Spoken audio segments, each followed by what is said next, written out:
Hi guys, ngayon naman po pag-uusapan natin ang larong Black Ash. Ito po sa larong ito ay makakapag-cash out kayo kahit walang invite.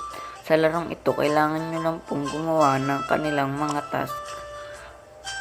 Ito po ang kanilang mga task. At dito naman po sa daily login, makakuha po kayo ng 30,000 plus na coin.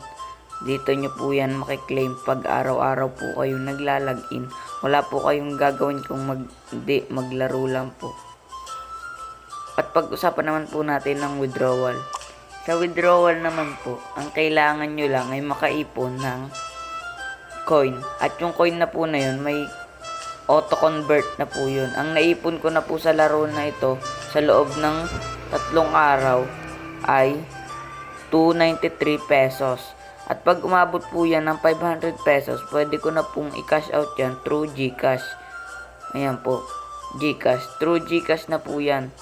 No need na pong mag-invite. Kahit wala po kayong invite, makaka-cash out po kayo sa larong ito.